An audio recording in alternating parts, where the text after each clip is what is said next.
Number குறிச்சு வச்சுங்க, number குறிச்சுக்கிறீங்க, number குறிச்சு போலீஸ் ஸ்டேஷன் கம்ப்ளைண்ட். நான் ஆரம்பத்திலிருந்து இது கிட்டத்தட்ட ஒரு 30 கூட்டத்தில் பார்த்திருக்கிறேன். இதே மாதிரி ஆம்புலன்ஸ் கூட்டத்துக்குள்ள விடுறது. ஆக இந்த அரசுக்கு எச்சரிக்கையா விடுறோம். அடுத்த இருக்க ஆம்புலன்ஸ் வந்தா ஆம்புலன்ஸ் பேஷண்ட் ஏத்திட்டு போற மாதிரி தான் இருக்கும். வெறும் வண்டி ஆம்புலன்ஸ் வந்தா அது யார் ஓட்டிட்டு வராங்களோ அவர் பேஷண்டா மாதிரி ஹாஸ்பிட்டலுக்கு போக வேண்டிய நிலைமை ஆயிடும்.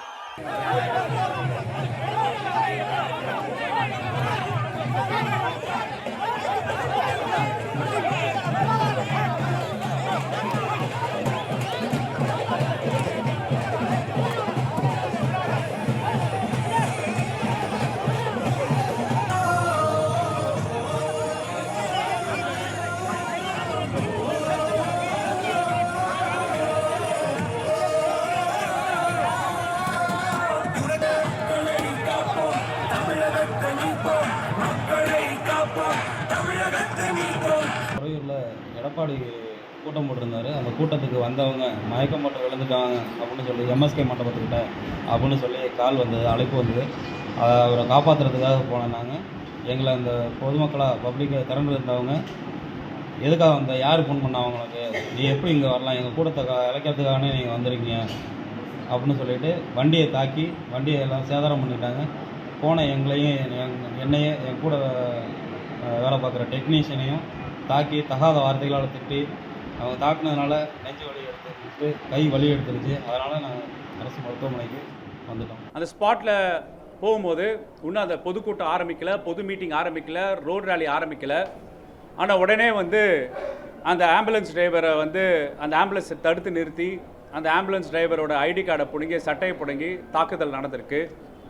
பிறகு பின்னாடி இருக்க டோர் ஓப்பன் பண்ணி அந்த எமர்ஜென்சி மெடிக்கல் டெக்னீஷியன் ஏமலதா அவர்கள் போட்டிருந்த பேட்ச், அவங்க போட்டிருந்த ஓவர் கோட்டை பிடுங்கியிருக்காங்க. அவங்களுக்கு தெரியல, தாக்குனவர்களுக்கு தெரியல. ஹேமலதா அவர்கள் ஒரு ப்ரெக்னென்ட் லேடி, 7 மாதம் ப்ரெக்னென்ட் உள்ளவங்க. இன்னும் 2 மாதத்தில் மெட்டர்னிட்டி லீவில் போகிறாங்க. பிரசவத்திலையும் மக்களுக்கு எமர்ஜென்சி சர்வீஸ் செய்யலான்னு போகிறவங்கள இப்படி பண்ணியிருக்காங்க. நீங்கள் தமிழ்நாட்டை பாதுகாப்போம் என்ற ஒரு ரேலியை நடத்திட்டு அடிப்படை உயிரை பாதுகாக்கிற நோன்பு கூட அதில் கடைப்பிடிக்கலைன்னா அப்போ என்ன மாதிரியான செய்தியை நீங்கள் மக்களுக்கு சொல்கிறீங்க தான் என்ற கேள்வி. எதிர்கட்சி தலைவராக இருக்கிறவர், பிரதான ஒரு அரசியல் கட்சியை வழி நடத்துகிறவர், ஒரு ஆம்புலன்ஸ் டிரைவர் மேலே காழ்ப்புணர்ச்சி காட்டுறது எந்த விதத்தில் இது நியாயம் என்ற அடிப்படை தான் இந்த விஷயம்.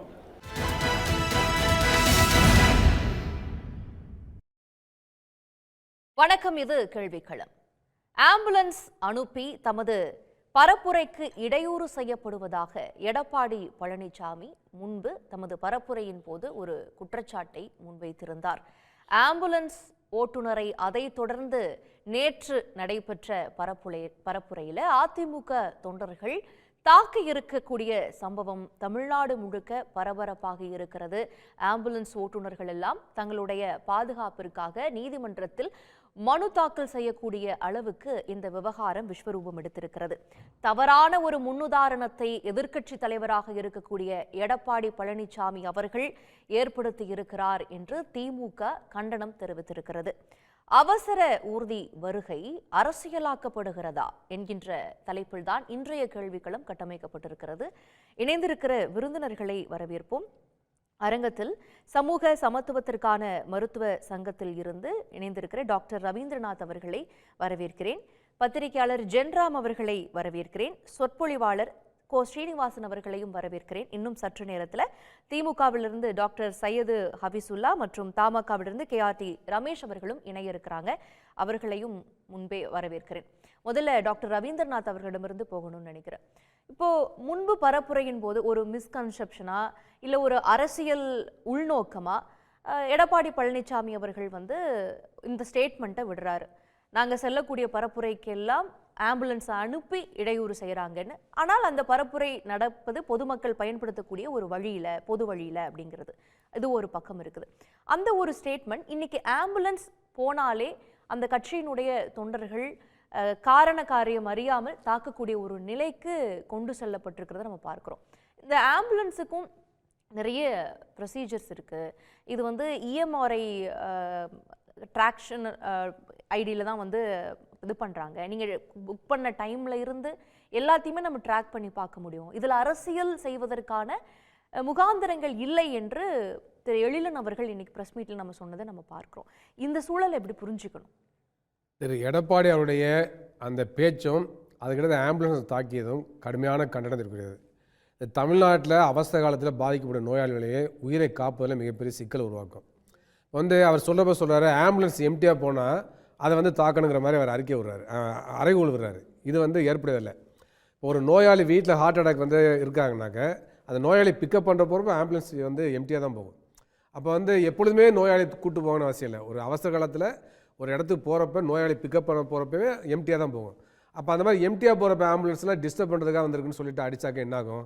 அப்போ பாதிக்கப்பட்ட நோயாளி என்ன ஆகுது? எப்படிப்பட்ட ஒரு இன்னும் சொல்ல போனால் ஒரு அறிவார்ந்த சிந்தனைக்கு எதிராக இருக்குது. எப்படிப்பட்ட ஒரு மோசமான போக்கு அது. அப்போ வந்து நான் இந்திய கம்யூனிஸ்டில் இருக்கேன். ஏராளமான பேரணிகள் பொதுக்கூட்டம் நடந்திருக்கோம். ஒரு பேரணி நடத்தப்பட்டால் அந்த இடத்துல வந்து ஆம்புலன்ஸ் தான் உடனடியாக வந்து வழிவிடுவாங்க. இப்போ பல இடங்களில் இதை பார்க்குறோம். ஆனால் அதுக்கு நேர் எதிர்மாறாக அதிமுக குறிப்பாக எடப்பாடி அவர்கள் தமிழகத்தை காப்போம் அந்த பிரச்சார இயக்கத்தை நடத்தின்ற பொழுது எல்லாம் மிக முக்கியமான நெடுஞ்சாலையில் போடுறாரு. அப்போ வந்து நெடுஞ்சாலையில் வருகின்ற பொழுது ஆம்புலன்ஸ் மட்டும் பாதிக்கப்படவில்லை, மிகப்பெரிய அளவு பொதுமக்களே பாதிக்கப்படுறாங்க. 4 மணி நேரம் 5 மணி நேரம் காத்திருக்க வேண்டிய அவசியம் இருக்குது. இப்போ வந்து உடல்நலம் பாதிக்கப்பட்டவங்க எல்லாமே வெளியூர்லேருந்து சென்னைக்கு வரான்னு வச்சுங்களேன், நீண்ட தூரத்தில் வரவங்க ஆம்புலன்ஸ் தான் வருவான்னு சொல்ல முடியாது, பேருந்துகளோடு வர்றாங்க. அவ்வாறு வருகின்ற பொழுது பேருந்து காரெல்லாம் வந்து பிளாக் பண்ணாங்க, அது மிகப்பெரிய பாதிப்பு உருவாக்காதா? அது அவர் தெரியாதா? அப்போ வந்து தமிழ்நாட்டை பாதுகாக்கிறோம், மக்களை பாதுகாக்கிறோம்னு கோஷம் வச்சுக்கிட்டு நேராக மக்களுக்கு எதிராக, மக்கள் நலனுக்கு எதிராக செயல்படுவது ஏற்படுவதில்லை. திரு எடப்பாடி அவர்கள் மீது கடுமையான மருத்துவமனை பாதுகாப்பு சட்டத்தின் கீழே வழக்கு பதிவு செய்து அவர் மீது கடுமையான நடவடிக்கை எடுக்கணுங்கிறத எங்களுடைய சங்கத்துடைய வேண்டுகோள். இல்லைன்னு சொன்னால் இப்படிப்பட்ட போக்கு வளரவிட்டால் தமிழ்நாட்டில் வந்து ஆம்புலன்ஸ் சர்வீஸ் பாதிக்கப்படும். ஆம்புலன்ஸில் போகக்கூடிய டிரைவர்ஸ், அதில் உள்ள மற்ற ஊழியர்கள் வந்து அச்சப்படுவாங்க. அப்போ வந்து ஏற்படுவதில்லை. எனவே பேரணி நடத்தட்டுங்க, ஒரு ஒதுக்குப்புறத்தில் பொதுக்கூட்டத்தை போடுங்க. எதுக்காக நீங்கள் வந்து நடு ரோட்டில் போடுறீங்க? இப்போ முன்னாள் சட்டமன்ற உறுப்பினர் பழனிசாமி அவர் சிகிச்சைக்காக சொந்த ஊர்லேருந்து வர்றாரு. ஈசிஆரில் மெயின் ரோட்டில் வந்து போடுறாங்க. 4 மணி நேரம் அவர் காத்துட்ருக்கார், காரில் வர்றாரு, காத்துட்ருக்கார். என்ன காரணம்? எடப்பாடியோட பொதுக்கூட்டம் அந்த நிகழ்ச்சி தான். அப்போ இது போன்று தமிழ்நாட்டில் தான் ஆட்சி வர வேண்டுங்கிற வெறியில் வந்து விரக்தியில் அவர் என்ன பண்ணுறாருனாக்க இந்த மாதிரி வந்து நடு ரோட்டில் கூட்டத்தை போட்டு ஆம்புலன்ஸ் வந்தால் தாக்குவோம் என்று சொல்லுவது வந்து தமிழ்நாட்டு மக்களுடைய நலன்களுக்கு எதிரானது. இது வந்து விரக்தியோட உச்சகட்டத்தில் இந்த மாதிரி பேசுகிறாரு, பயத்துடைய உச்சகட்டத்தில் பேசுகிறாரு. அவர் எவ்வளோ பிரச்சாரம் பண்ணாலும் தமிழ்நாட்டில் மீண்டும் எடப்பாடி அவர்கள் ஆட்சிக்கே வர முடியாது, அதிமுக ஆட்சிக்கே வர முடியாது. மக்கள் நல்லா புரிந்து கொண்டிருக்கிறார்கள். தமிழ்நாட்டில் நாங்கள் வந்து பிஜேபியோட கூட்டணி அமைக்க மாட்டோம் என்று பலமுறை அவர் பேசியிருக்காரு.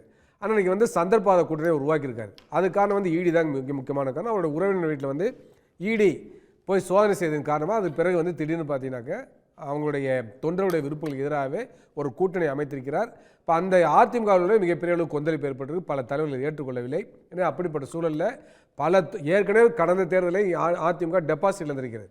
இந்த தேர்தல் நடக்கிற சட்டமன்ற தேர்தலில் எல்லா தொகுதியிலுமே அதிமுக டெபாசிட் இருக்க போகிறது உறுதி. அதனால் தேவையில்லாமல் தமிழ்நாட்டில் குழப்பத்தை உருவாக்கக்கூடாது. ஏதோ தமிழ்நாடு அரசாங்கம் வந்து திட்டமிட்டு அவருடைய பிரச்சார பொதுக்கூட்டம் தடுப்பது மாதிரி அவர் பிரச்சாரம் செய்வது உண்மைக்கு மாறானது. இன்னும் சொல்லப்போனால் கொரோனா காலகட்டத்தில் வந்து பார்த்தீங்கன்னாக்க இவர் வந்து எல்லா ஊருக்கும் சென்றார். லாக்டவுன் காலகட்டத்தில் எல்லா ஊர்லேயும் போயிட்டு கொரோனா மறு ஆய்வு கூட்டத்தை போட்டுக்கிட்டு அவர் தேர்தல் பரப்புரை செய்தார். ஆனால் வேறு எந்த எதிர்கட்சியோ இல்லை வேறு எந்த கட்சிகளுக்கோ அந்த வாய்ப்பு வழங்கப்படவில்லை. அப்படிப்பட்ட சுயநல போக்கோடு செயல்பட்டவர் தான் எடப்பாடி. எனவே மருத்துவத்துறையை தனக்கு சாதகமாக மாற்றிக்கொண்டவர் தான் எடப்பாடி அவர்கள். இன்றைக்கு மருத்துவத்துறையில் ஊழியர்கள் பாதிக்கக்கூடிய வகையில், பொதுமக்கள் பாதிக்கக்கூடிய வகையில் இன்றைக்கு ஒரு ஆயத்தை எடுத்திருக்காரு. இது மிக மோசமான விளைவுகள். ஆம்புலன்ஸை ஒரு ஆளும் கட்சி அப்படி பயன்படுத்த முடியுமா? அரசின் கட்டுப்பாட்டில் இயங்குது அப்படின்னா 108 ஆம்புலன்ஸுக்கு தான் கால் பண்ணுறாங்க. 90% ஆம்புலன்ஸ் சேவைங்கிறது அரசு வாயிலாக வழங்கப்படுவதாக இருக்கிறது. அதை வந்து அரசு தன்னுடைய சுயநலத்திற்காக பயன்படுத்தி கொள்ள முடியுமா? இல்லை, கடந்த காலத்தில் பல விஷயங்கள் நடந்திருக்கு. இப்போ வந்து கடந்த காலத்தில் அதிமுக ஆட்சி நடந்த பொழுது ஆம்புலன்ஸில் பணத்தை கொண்டு ஓட்டர்ஸுக்கு டிஸ்ட்ரிபியூட் பண்ணுறதுக்கெல்லாம் பயன்படுத்துகிறாங்க. அதெல்லாம் கைங்களமாக பிடிக்கப்பட்டிருக்கு. அப்போ அந்த மாதிரி தான் அவர் நினச்சிட்டு இருக்காரு. அவருடைய ஆட்சி காலத்தில் நடந்த விஷயங்களை வச்சுக்கிட்டு இன்றைக்கி வந்து திமுக மேலே குற்றச்சாட்டுகிறார். அப்போ வந்து தேவையில்லாமல் இந்த மாதிரி இதில் அரசியல் பண்ணக்கூடாது. எந்த கட்சியாக இருந்தாலும் சரி, அது எந்த கட்சியாக இருந்தாலும் ஆம்புலன்ஸ் மூலமாக பணம் கொண்டு போவதோ அந்த ஆம்புலன்ஸ் மூலமாக தேர்தல் நேரத்தில் வந்து முறைகேடான பயன்பாட்டுக்கு பயன்படுத்துவதோ சரியில்லை என்பதுதான். எனவே அதுக்காக வந்து திமுக அரசாங்கத்தில் வந்து இன்னைக்கு ஆம்புலன்ஸ் வந்து முறைகேடாக பயன்படுத்துகிறாங்க குற்றச்சாட்டு வைக்கிறார் பார்த்தீங்களா, அது வந்து அப்பட்டமான போய் உண்மைக்கு மாறானது. கடந்த காலத்தில் அவங்க தான் அது மாதிரி பண்ணியிருக்காங்க, கைங்கலமாக பிடிபட்டிருக்காங்க. ஓகே திரு ஸ்ரீனிவாசன், இப்படி தொண்டர்களை வழிபடுத்த வேண்டிய ஒரு தலைவர் ஒரே ஒரு ஸ்டேட்மெண்ட்டை விடுறாரு. அந்த ஸ்டேட்மெண்ட் இன்னைக்கு செல்லும் இடமெல்லாம் ஆம்புலன்ஸை எதிரியாக்கி இருக்கக்கூடிய ஒரு சூழலை பார்க்கிறோம். பெரும் மக்கள் தொகை கொண்ட ஒரு நாடு இந்தியா, இதுல நிறைய போக்குவரத்து நெரிசல்கள் இருக்குது. இதற்கு மத்தியில மக்கள் பயன்படுத்தக்கூடிய ஒரு பொது வழியில ஒரு பரப்புரையை செஞ்சுட்டு அங்க ஒரு ஆம்புலன்ஸ் போகுது அப்படின்னா ஆள் இருந்தாதான் வரணும், இல்லைன்னா அந்த ஆம்புலன்ஸ் ஓட்டிட்டு வர டிரைவரையே வந்து நோயாளி ஆக்குவோம் அப்படின்னு சொல்லக்கூடிய ஒரு ஸ்டேட்மெண்ட் எல்லாம் ஒரு மாநிலத்தை ஆட்சி செய்த ஒரு முதலமைச்சர், முன்னாள் முதலமைச்சராக இருந்த ஒருவர் சொல்லக்கூடிய ஸ்டேட்மெண்ட்டாக இருக்குமா? இதனுடைய பின்விளைவுகள் எப்படியெல்லாம் இருக்கும்? இன்னைக்கு நேற்று நடந்திருக்குது, அவர் போன வாரம் சொன்னதனுடைய ரெஃப்ளெக்ஷன் இந்த வாரம் நடந்திருக்கிறத நம்ம பார்க்குறோம். இன்னைக்கு நிறைய கண்டனங்கள்லாம் எழுந்திருக்கிறது. இது எப்படி ஒரு ஒரு ஆரோக்கியமான சூழலாக எடுத்துக்க முடியும்? இல்லை, இதுக்கு வந்து ஒரு நிர்வாக திறனற்ற திமுக அரசு தான் காரணம்னு பார்க்க வேண்டியதுதான், அவ்வளோதான் சப்ஜெக்ட். என்னன்னா ஒரு எதிர்க்கட்சிகள் விவிஐபி நடத்துகிற பொதுக்கூட்டங்கள், அந்த பொதுக்கூட்டங்கள் இல்லாமல் காவல்துறை அனுமதியோடு தான் நடத்தப்படுது அத்தனை பொதுக்கூட்டமும். அப்போ ஒரு விஐபி வந்தால் ஒரு இடையூறு ஏற்படும், மக்களுக்கு அசௌரியங்கள் சில நேரங்களில் ஏற்படும். அந்த பொதுக்கூட்டம் நடக்கிற இடத்துல நல்ல கிரவுண்டு இருக்கும்.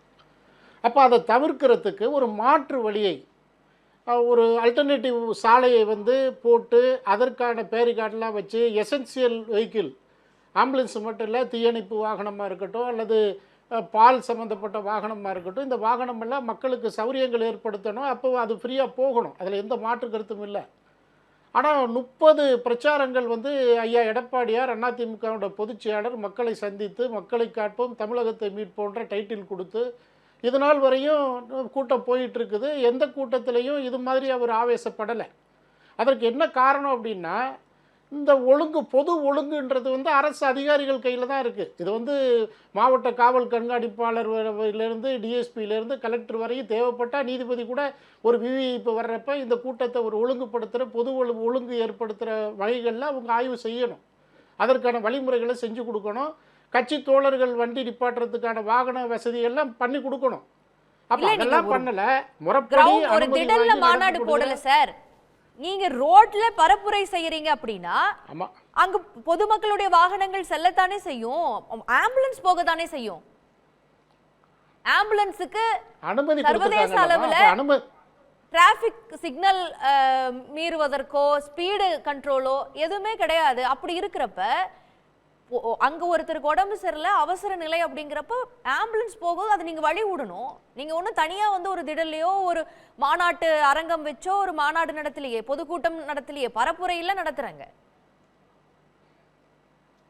30 பிரச்சாரம் பொதுச்செயலாளர் பேசியிருக்கிறாரு. 30 பிரச்சாரத்திலையும் இதே மாதிரி வாகனங்கள் வந்தது போகிறதெல்லாம் உண்டு தான். அதிலெல்லாம் அவர் எந்த விதமான இதுவும் இல்லை, மக்களே தொண்டர்களே வழிவிட்டுருக்குறாங்க. அதெல்லாம் நம்ம சேனல்லையே பார்த்தீங்க, செய்தியாக போட்டிங்க. ஆனால் இங்கே நடந்த இந்த நிகழ்ச்சி, ஒரு வாரத்துக்கு முன்னாடி நடந்த நிகழ்ச்சியில் இது வந்து ஒரு ஒழுங்குபடுத்தலை, ஒரு பொது ஒழுங்கை ஏற்படுத்தி தரலை.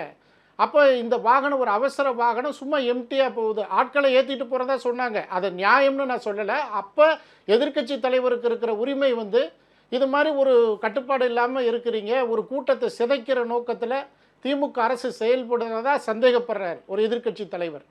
அப்போ ஒரு எதிர்க்கட்சி தலைவர் பேசுகிறப்ப அதற்கான பாதுகாப்பு ஒழுங்கு ஏற்படுத்த வேண்டிய திமுக அரசு அதில் கோட்டை விட்டுருக்குது. அதனால அன்னைக்கு வந்து இது மாதிரி வந்து எதிர்க்கட்சி சுதந்திரமாக பரப்புரை செய்வதை ஆளும் கட்சி அனுமதிக்கல, அவங்க வேணும்னே ஆம்புலன்ஸை விட்டு இடையூறு செய்யறாங்க அப்படின்னா கூட அவருடைய சந்தேகம் ஒரு அந்த ஸ்டேட்மெண்ட் வரைக்கும் கூட ஓகே தான் சார். ஒரு எதிர்க்கட்சியா இந்த மாதிரியான குற்றச்சாட்டுகளை வைக்கலாம். ஆனா இனிமேல் அங்க நோயாளி இல்லாம காலியான ஒரு ஆம்புலன்ஸ் வந்தா அந்த டிரைவர் நோயாளியாக்கப்படுவார்ங்கிற ஸ்டேட்மெண்ட் சரியா?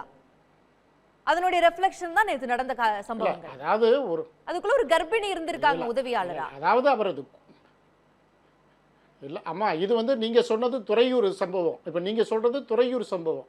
ஆமா, அது எப்படி நடந்தப்ப அந்த மாதிரி எல்லாம் இல்ல, எம்டி வாகனம் தான் போயிருக்கு. சார், துறையூர் அதைதான் சொல்ல சம்பவம் வரேன் நான். தொண்டர்கள் வந்து எளிதா அதற்கு முன்பு அணைக்கட்டு பகுதியில் அங்க அதாவது நடந்த சம்பவத்தினுடைய ரெஃப்ளெக்ஷன், அன்னைக்கு விட்ட ஸ்டேட்மெண்டோட ரெஃப்ளெக்ஷன் இருக்கட்டும். அதாவது இது வந்து ஒரு தொண்டர்களை உணர்ச்சி வசப்பட்டு நடந்த ஒரு நிகழ்வு. இதுக்கும் அரசு ஊழியர்களுக்கும் ஆம்புலன்ஸ் டிரைவர்களுக்கும் அதிமுகவிற்கு ஏதோ பெரிய பரம்பரை பகை மாதிரி ஒரு சித்தரிப்பு திமுக அரசியல் பண்ணுறதுக்காக பண்ணுறாங்க. இவங்க என்னமோ மனித வளம் மேலே மிகப்பெரிய அக்கறையோட, சுகாதாரத்துறை மேலே மிகப்பெரிய ஒரு ஈடுபாடு வச்சு மனிதநேயத்தோடு அரசு நடத்துகிறதா இவங்க நினைக்கிறாங்க. இன்ன வரையும் கிட்னிக்கு பிரச்சனை பதில் சொல்ல முடியலம்மா திமுகவால். அப்போ எந்த மருத்துவ தளவாடங்கள் பூரா தோய்ந்து போயிட கிடக்கு. அண்ணன் ரவீந்திரன் ஐயா சொல்கிறாரு பாருங்க, கொரோனா காலத்தில் எடப்பாடியார் போய் பண்ணாரு, தேர்தல் பிரச்சாரத்துக்கு பயன்படுத்துறாரு. எவ்வளவு ஒரு அப்பட்டமான பொய் தெரியுங்களா அது? ஆளும் அப்ப கட்சியோட அரசியலுக்காக செயல்பாடுகள் பேசுறாங்க. மீது இப்ப இல்ல எதிர்க்கட்சி குற்றச்சாட்டுகளை வைக்கலாம் சார், தாராளமா நீங்க என்ன வேணாலும் விமர்சனங்களை எடப்பாடி அவர்கள் வைக்கட்டும். ஆனா அவர்களுடைய தொண்டர்களை தவறான ஒரு வழிநடத்தலுக்கு அவர் ஆளாக்கிட்டாரு, நேத்து இப்படி ஒரு சம்பவம் தொண்டர்கள் செஞ்சிருக்கிறாங்க அப்படின்னா அதற்கு அவர் வந்து பொறுப்பாகிறாரு. அவர்தான் அவர்கள் தொண்டர்களை கட்டுப்படுத்தணும். நான் அன்னைக்கு சொன்ன விஷயம் தவறு அப்படிங்கறத அவர் பின்வாங்கணும். இல்ல அது வந்து எதிர்க்கட்சிக்கு, அதாவது ஆளுங்கட்சிக்கு ஒரு எதிர்க்கட்சியா இருந்து இந்த மாதிரி கூட்டத்தை வந்து கண்ட்ரோல் பண்ணுங்க, பாதுகாப்பு கொடுங்கன்னு சொன்ன அந்த செய்தி அது. அதற்கும் துறையூருக்கும் சம்பந்தம் இல்லை. துறையூர் உணர்ச்சி வசப்பட்டு தொண்டர்கள் நம்ம கூட்டத்துக்கு இடையூற அரசு அனுப்புறாங்கன்றத புரிஞ்சுக்கிட்டாங்க, அவ்வளவுதான். ஆனா அது தவறு, அதை நியாயப்படுத்தி யாரும் பேசல. அது மாதிரி சம்பவங்கள் இனி நடக்காது, அதுல மாற்று கருத்து இல்லை. ஆனா நான் கேட்கறது என்னன்னா, திமுக அரசு அதிகாரிகள் வந்து பாதுகாப்பு கொடுக்க வேண்டிய வேலை, முறைப்படுத்தப்பட வேண்டிய வேலையை செய்யாததுனால தான் இந்த மாதிரி ஒரு சிக்கல் வருது. அப்போ உணர்ச்சி வசப்பட்டு தொண்டர்கள் எடுக்கிற முடிவு வந்து ஏதோ அரசு ஊழியர்களுக்கும் ஆம்புலன்ஸ் டிரைவர்களுக்கும் அதிமுகவிற்கு ஏதோ பரம்பரை பகை மாதிரி கொண்டு வரக்கூடாது. ஏன்னா அதிமுக சுகாதாரத்துறையில ஆட்சி நடந்தப்ப எந்த அளவு அவங்க வந்து முக்கியத்துவம் கொடுத்தாங்க, அந்த பணியாளர்களை எப்படி நடத்தினாங்கிறத மக்கள் பார்த்துட்டு. நான் மற்ற பார்வை வாங்கிட்டு வரேன். திரு ஜென்ராம், நீங்க இதை எப்படி பார்க்கறீங்க? அரசு தான் முறைப்படுத்தணும், வேண்டுமென்றே அரசு எதிர்க்கட்சி ஒரு பரப்புரை செய்யும் பொழுது அவர்களுடைய கூட்டத்தை எல்லாம் இடையூறு செய்வதற்காக இது போல செயல்களில் ஈடுபடுறாங்க அப்படின்னு ஒரு குற்றச்சாட்டை வைக்கிறாங்க. காலியா ஆம்புலன்ஸ் போனா அது வந்து எதிர்க்கட்சிக்கு எதிராக அரசு விடக்கூடிய ஒரு ஏவல் அப்படிங்கிற அடிப்படையில் பார்க்கப்படுவது சரியா? அன்னைக்கு எடப்பாடி அவர்கள் பேசுனது அன்னைக்கோட முடிஞ்சிருச்சு, இன்னைக்கு தொண்டர்கள் உணர்ச்சி வசப்பட்டதுக்கும் அதுக்கும் சம்பந்தம் இல்லை அப்படின்னு சொல்ற பார்வை நீங்க எப்படி பாக்குறீங்க? இல்லை, இதுவரைக்கும் சட்ட விதிகளுக்கு கட்டுப்பட்டு, மரபுகளுக்கு கட்டுப்பட்டு, அறத்தின்பால் நின்று அதிமுக தொண்டர்கள் 28 கூட்டங்கள்ல, அதாவது அவங்க ஸ்டேட்மெண்ட் படி சொல்றேன், நான் சொல்லல 28 கூட்டங்கள்ல வந்ததுன்னு.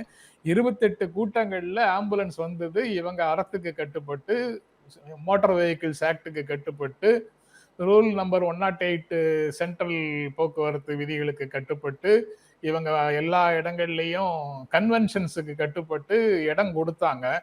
அந்த 29வது கூட்டத்துல எடப்பாடி பழனிசாமி கோவப்பட்டாரு. இப்போ 30வது கூட்டத்துல தொண்டர்கள் உணர்ச்சி வசப்பட்டார்கள்னு சொல்ற மாதிரி ஆகுது திரு சீனிவாசன் அவர்களுடைய பேச்சு. அப்படி இல்லை. அதாவது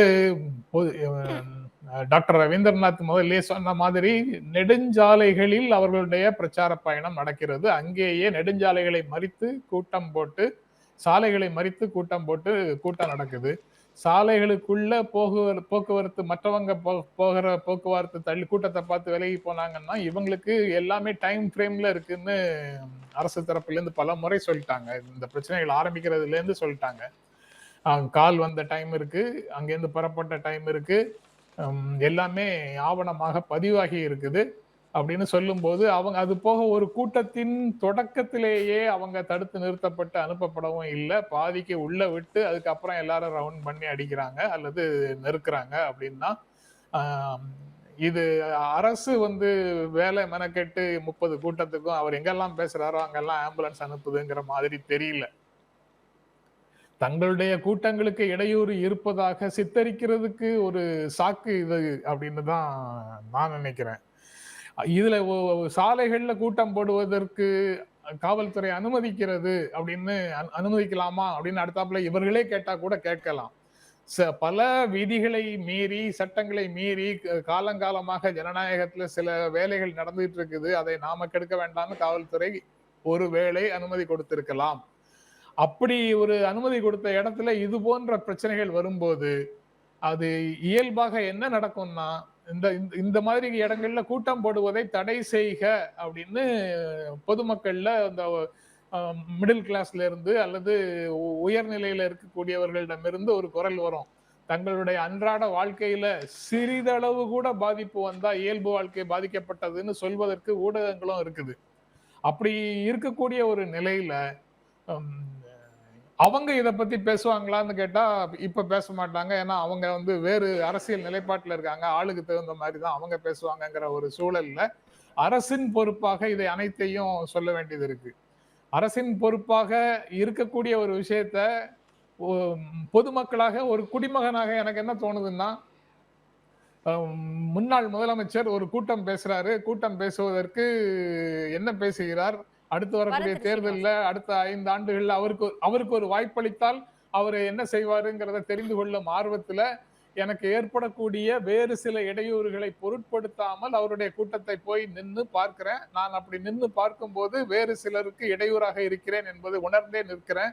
அவங்க யாராவது வந்தாங்கன்னா அவங்களுக்கு வழிவிட்டு ஒதுங்க வேண்டும்ங்கிறது இயல்பாக ஒரு மனிதனுக்குள்ள வர வேண்டிய ஒரு உணர்வு. அப்படி இருக்கக்கூடிய மோட்டார் வெஹிக்கிள்ஸ் ஆக்ட் சொல்லுது, அந்த 3 கேட்டகரி, சீனிவாசன் சொன்ன மாதிரி 3 கேட்டகரி, மருத்துவ அவசர ஊர்தி, தீயணைப்பு படை, காவல்துறை வெஹிக்கிள்ஸ், இது எல்லாம் எமர்ஜென்சிக்காக போகுது. அதனால அந்த மேல விளக்கு சைரன் 2ம் இருந்ததுன்னா வழிவிட வேண்டும் என்பது சட்டம்.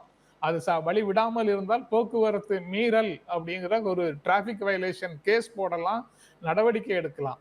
இப்படி 1000 பிரச்சனைகளை மீறி தான் அங்க கூட்டம் நடத்துறதுக்கு அனுமதி கிடைக்குது. அந்த அனுமதியை பயன்படுத்தி கொண்டு அந்த இடத்துல நம்ம இருக்கிறோம்னா அந்த இடத்துல வேறு சிக்கல் இல்லாமல் அதை பாதுகாக்க வேண்டியது நம்ம பொறுப்பு, கூட்டம் நடத்துறவங்க பொறுப்பு. அதை விட்டுட்டு ஓட்டி வந்தவரே பேஷண்டாக போவாரு அப்படின்னு சொல்வது இன்சைட்மெண்ட் டு வயலன்ஸ். அது வன்முறையை தூண்டும் ஒரு பேச்சு. அதனுடைய தொடர்ச்சியாகத்தான் இன்று அவரை மறிச்சு அவரை அடிக்கிறதோ அல்லது அந்த எமர்ஜென்சி மெடிக்கல் டெக்னீஷியனை அவரிடமிருந்து அவங்கள மேன் ஹேண்டில் பண்றதோ அங்கிருந்து தான் தொடங்குது. அந்த பேச்சினுடைய தைரியம், அந்த பேச்சு கொடுக்கிற தைரியத்துல இருந்து தான் தொடங்குது. சாலைகள்ல கூட்டம் போடலன்னா இந்த பிரச்சனை ஏன் வருது? சாலைகள்ல கூட்டம் போடணும், ஆனா எமர்ஜென்சி எதுவும் வரக்கூடாது. இல்ல இதனுடைய இன்னொரு விளைவை பாருங்க, இந்த அரசியல்வாதிகளே இப்படித்தான் பொதுமக்களுக்கு இடையூறுகளை செய்து கொண்டே இருப்பார்கள்னு ஒரு இமேஜ் பில்டப் ஆகிறதுக்கு சங்கர் திரைப்படங்கள்ல இயக்குனர் சங்கர் சில காட்சிகளை வைத்து ஒரு கருத்தை விதைக்கிறாரு. அதே போன்ற ஒரு உணர்வை பொதுமக்களிடம் ஏற்படுத்துவதற்கு தெரிந்தோ தெரியாமலோ முன்னாள் முதலமைச்சர் காரணமாக இருக்கிறார். இதனுடைய அடுத்த எக்ஸ்டென்ஷன் என்னாகும்? காவல்துறை இனிமேல் இது போன்ற இடங்களுக்கு கூட்ட அனுமதி கொடுக்காது, அல்லது நீதிமன்றங்களுக்கு போனா நீதிமன்றம் இங்க கூட்டம் நடத்த அனுமதிக்காது. மவுண்ட் ரோடுல அண்ணா சாலையில ஊர்வலம் நடத்தி எத்தனை ஆண்டுகள் ஆச்சு? அண்ணா சாலையில ஊர்வலத்துக்கு அனுமதி கொடுக்குதா? டாக்டர் ரவீந்திரநாத்துக்கு தெரியும், அவருடைய இயக்கம் சார்பாக ஆர்ப்பாட்டங்கள் நடத்துறாங்கன்னா பொதுமக்கள் கூடும் இடங்கள்ல ஆர்ப்பாட்டம் நடத்தி எத்தனை காலம் ஆச்சு? பொதுமக்கள் வராத அல்லது கூட்டம் குறைவாக இருக்கிற ஒதுக்குப்புறங்களில் அனுமதி அப்படிங்கிற நடைமுறை எவ்வளவு காலம் ஆச்சு? இதுல அந்த ஆட்சி இந்த ஆட்சின்னு என்னைக்காவது அவங்க பேசியிருக்கிறாங்களா? அரசு இது போன்ற முடிவுகளுக்கு போகுது. ஏன் போகுது? மரபுகள்ல இருந்த சில நெறிகளை யாரோ கடைபிடிக்காமல் போனதால அதையெல்லாம் கற்றையில் பண்ணி இந்த மாதிரி ஒரு சூழலுக்கு நம்மை தள்ளுகிறார்கள். ஜனநாயகத்துல ஒரு சிக்கல் வந்ததுன்னா மேலும் செழுமைப்படுத்துவதன் மூலமாக தீர்வு காண்பதற்கு பதிலாக உடனடியாக ஜனநாயக உரிமைகளை நறுக்கி நம்ம ஒரு குறுகிய சின்ன வட்டத்துக்குள்ள எல்லா வேலைகளையும் செய்வதற்கான ஒரு சூழல்ல நிக்கிறோம். இன்னைக்கு அரசு பொறுப்புல ஏற்றுக்கொண்டவர்கள் அதற்கான அனைத்து சுமைகளையும் தன்னுடைய தோள்கள்ல சுமக்க வேண்டியதாக இருக்கு. இந்த சூழலை புரிந்து கொள்ளாமல் ஒட்டுமொத்தமாக நம்மளுடைய அரசியல் கட்சிகள், அனைத்து கட்சிகளும் அதிமுக உட்பட அவங்க தங்களுடைய செயல்பாட்டு வெளியை விரிவுபடுத்துவதற்கு பதிலாக நாளை இது போன்ற இடங்கள்ல ஒரு பரப்புரையை ஒரு அரசியல் கட்சி செய்வதற்கு ஒரு தடை கூட ஏற்படலாம், அதற்கு எடப்பாடி அவர்களே வழிவகுத்துட்டார் அப்படின்ற ஒரு ஒரு ஒரு பார்வையை நான் புரிஞ்சுக்க முடிகிறது. இப்போ இது 2 இன்டர்பிரிட்டேஷன் இருக்கு. ஒன்று, எதிர்க்கட்சி பரப்புரை செய்யக்கூடிய இடங்கள்ல எடப்பாடி அவர்கள் வைக்கக்கூடிய குற்றச்சாட்டின்படி பார்த்தோம்னா இந்த அரசு இடையூறு செய்திருக்கலாம். இன்னொன்று, அரசு இடையூறு செய்ததாக ஒரு பிம்பத்தை கட்டமைக்கணும்னு இது போன்ற ஒரு விஷயத்தை எடப்பாடி அவர்கள் கையில் எடுத்திருந்திருக்கலாம். ஆனா ஒரு ஆம்புலன்ஸை தாக்கக்கூடிய அளவுக்கு அவர் சொன்ன வார்த்தை பின்னாடி பிரதிபலிப்பாகும் அப்படிங்கிற ஒரு எண்ணமோ ஒரு ஃபோர்சிங்கோ இல்லாம அவர் சொல்லியிருப்பாரா? அப்படி சொன்னா அது அவருக்கு அவரே விதிச்சுக்கிட்ட அது அவரையே வந்து செட்பேக் தானே, அது அவரையே வந்து அதை அஃபெக்ட் பண்ணது தானே. அவருக்கு செட்பேக் தான். ஆனா அது தெரியாம, அந்த விளைவுகள் என்ன என்பதை தெரியாமல் தான் பேசுகிறார்கள். உணர்ச்சி வசப்பட்டவர்கள் தொண்டர்கள் இல்ல, அவரே அன்றைக்கு உணர்ச்சி வசப்பட்டு பேசியிருக்கிறாருங்கிறது தான் சிக்கலானதாக இருக்கு. ஒரு முன்னாள் முதலமைச்சரிடமிருந்து இது போன்ற உணர்ச்சி வயப்பட்ட ஒரு அறைகூவலை கேட்பதே ரொம்ப அதிர்ச்சியான விஷயம். கடந்த கால வரலாறுகளை திருப்பி பார்த்தீங்கன்னா, ஒரு வழக்கின் தீர்ப்புக்காக கல்லூரி மாணவிகளை பேருந்தோடு எரித்த சம்பவம் ஒன்றும் வருது. ஆக என்ன மாதிரியான சிக்கல்களை இவங்களுடைய உணர்ச்சி வயப்பட்ட பிஹேவியர் என்ன மாதிரியான விளைவுகளை ஏற்படுத்துகிறது சமூகத்துல அப்படிங்கிறது ரொம்ப முக்கியம். எல்லாரும் உணர்ச்சி வசப்பட்டாங்கன்னா என்ன ஆகும்? இதற்கு எதிர்வினையாக எல்லாரும் உணர்ச்சி வசப்பட்டாங்கன்னா என்ன ஆகும்? அதுவும் ஒரு கேள்வியை அவங்களே கேட்டு பார்த்து தான் இது போன்ற செயல்களில் இருந்து தங்களை விலக்கிக் கொள்ள வேண்டும். இது நடந்தது வந்து யாரும் மகிழ்ச்சி அடையக்கூடிய சம்பவமே இல்லை. ஆனா கவலை தரக்கூடிய, அதிர்ச்சி தரக்கூடிய சம்பவங்களில் இருந்து அதிமுக தொண்டர்கள் தங்களை விலக்கிக் கொள்ள வேண்டும் அப்படிங்கிறது ரொம்ப அவசியமான ஒண்ணு. இதுல வந்து திமுக எங்களை தொந்தரவு பண்ணிச்சுன்னு சொல்வதற்காக இதை பிடிச்சுக்கிட்டு நிற்கிறது சரியல்ல. ஓகே திரு ரமேஷ், இப்படி தொண்டர்கள் தவறான வழியில போவதற்கு ஒரு தலைவர் சொன்ன ஒரு ஸ்டேட்மெண்ட் வழிவகுத்துருச்சு. இன்னைக்கு உள்ள வந்து ஒரு பேஷண்ட் இல்லை அப்படின்னா யாரா இருந்தாலும், ஒரு பெண்மணி அவங்க கர்ப்பிணியா இருக்கிறாங்க, முதல்ல ஒரு பெண்மணியினுடைய அந்த கோட்டை கழட்ட சொல்லி நேம் பேட்சை எடுக்கிறதே முதல்ல தப்பு. அதற்கப்புறம் அந்த உதவியாளர் கர்ப்பிணியாக இருந்திருக்கிறார். இது எல்லாம் கண்ணு முன்னு தெரியாம ஒரு தொண்டரை வந்து செய்ய வைக்குது அப்படின்னா அந்த ஒரு ஸ்டேட்மெண்ட் தானே வழிவகுத்து இருக்கிறது. நாளைக்கு ஏதாவது ஒரு ஆம்புலன்ஸ் இவங்க நடத்துற ஒரு பரப்புரையின் பக்கத்துல போக முடியுமா? ஒரு எமர்ஜென்சி வருவது சொல்லிட்டு வருமா? நீங்கள் கேட்குற கேள்வி நியாயமான கேள்வி தான். அது ஒரு புறம் இருக்கட்டும், அதுக்கு நான் பதில் சொல்கிறேன். தமிழ்நாடுன்றது இல்லை, நேஷனல் லெவலில் எந்த அரசியல் கூட்டம் நடந்தாலும் எல்லா அரசியல் தலைவர்களும் வழிபடுவது என்பது ஒரு வழக்கமான ஒன்று தான்.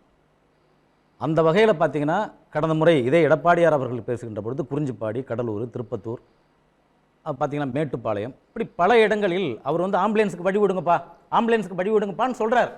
தொண்டர்களை அவர் ஒழுங்குபடுத்துகிறார். இது நடந்த நிகழ்வு தானே. இதே ஊடகத்தில் நம்ம போட்டு காமிச்சோம்ல, ஒரு தலைவர் அன்னைக்கே வேண்டாங்க ஆம்புலன்ஸ் மறுபடியாக விட்டுருங்க, காவல்துறை அனுமதி கொடுத்து போச்சு, ஏன் இங்கே விட்டீங்கன்னு அவர் அன்னைக்கு கேட்டாரா? கிட்டத்தட்ட 30 கூட்டங்கள் தொடர்ந்து இதே போல் ஆம்புலன்ஸ் வருகின்ற பொழுது இது அரசின் சதித்திட்டம் இருக்கிறது என்று சொல்லுகிறார். இதில் என்ன குறைபாடு நீங்கள் கண்டுபிடிக்க முடியும்? ஏன் இப்போ முதலமைச்சர் ரோடு ஷோ நடத்துகிறார், இன்றைக்கு கடலூரில் நடத்தினார், விழுப்புரத்தில் நடத்தினார், திருச்சியில் நடத்துகிறார். இப்போ அவருடைய ரோடு ஷோ 3 மணி நேரம் நடக்குது, 4 மணி நேரம் நடக்குது. ஏன் அங்கே ஆம்புலன்ஸ் வராதா? அங்கேயே இது காவல்துறைகள் தானே அதுக்கு அனுமதி கொடுக்குது.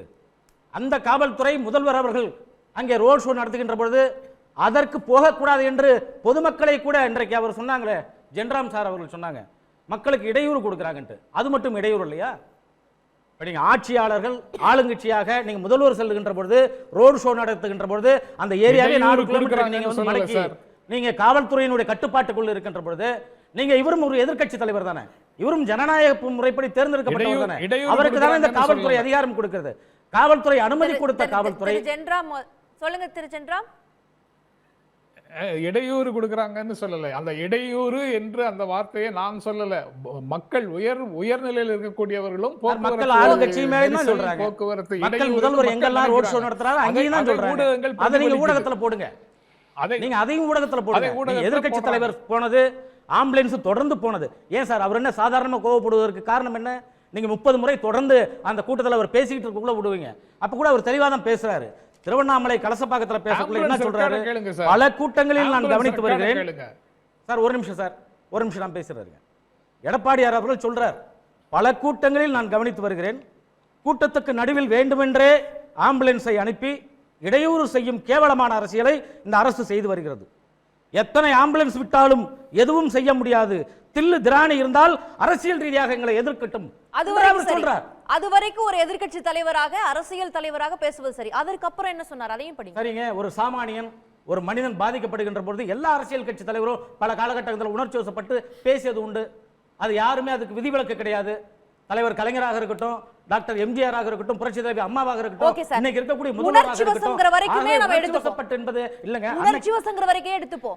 ஆம்புலன்ஸ்ங்கிறதே ஒரு அவசர. அவர் எதற்கு உணர்ச்சி வசப்படுகிறார் என்றதை நீங்க புரிஞ்சுக்கணும். கோல்டன் ஹார்ல இருப்பாங்க, ஒரு உயிரை காப்பாற்றுவதற்காக அவசரமாக செல்லக்கூடிய ஒரு ஊர்தி போய் பேஷண்ட் எடுத்துட்டு வரக்கூடிய ஒரு சூழல் இருக்குதுன்னு வச்சுக்கோங்க. இன்னைக்கு உள்ள ஒரு கர்ப்பிணி உதவியாளராக இருந்திருக்காங்க, அவங்களுடைய பாதுகாப்பு. அதான் சொல்ல வரேன். நீங்க அவர் உணர்ச்சி வசப்படுகிறார் என்ற இதுல இருந்து பாயிண்ட்ல இருந்து தொடங்குனீங்கல்ல, அங்க நிக்கிறது 50,000 பேர் நிக்கலாம். நீங்க ஆம்புலன்ஸ் அடிச்சு அங்க ஒரு கூட்டம் வந்து அந்த இடத்துல ஒரு 10 பேர் மேல நீங்க வந்து ஒரு விபத்து நடந்தா, ஒரு 20 பேர் மேல ஒரு விபத்து நடந்தா, சார் இங்க ஒரு தலைவர் அங்க நின்னுட்டு இங்க சென்னைக்குள்ள சென்னை மெட்ரோல ஆளும் கட்சி கூட்டத்தை நடத்த வேண்டாம்னு சொல்லுது, சதி செய்யுது. இது அவர் என்ன சொன்னாரு, நம்பர் நோட் பண்ணி வச்சுக்கோங்க, போலீஸ்ல கம்ப்ளைண்ட் கொடுங்கன்னாரு. அதுக்கப்புறம் இனிமேல் இப்படி வந்தா அந்த டிரைவரே நோயாளியாக்கப்படுவேன்னு சொல்றாரு. அது தவறு. நோட் பண்ணி வச்சுங்க, போலீஸ்ல கம்ப்ளைண்ட் கொடுங்கன்னு சொல்றாருன்னு வச்சுங்க, அதை கூட எடுத்துப்போம். நீங்க என்ன சொல்லியிருந்திருக்கணும், இப்போ ஆம்புலன்ஸுக்கு வழி விடுங்க, அது நம்மளுடைய கடமைன்னு சொல்லியிருந்தா அந்த தொண்டர்கள் அதை ஃபாலோ பண்ணி இருந்திருப்பாங்க. சரிங்க, இல்ல எதிர்க்கட்சி தலைவராக இருந்து அவர் எதற்கு 30 கூட்டங்களை கடந்து தானே அதை சொல்றாரு. நீங்க அந்த ஆம்புலன்ஸ்ல ஆள் இல்ல, நீங்க எதுக்காக போறீங்கன்னு சொன்னா அதையும் சொல்ல மாட்டேங்கிறாங்க.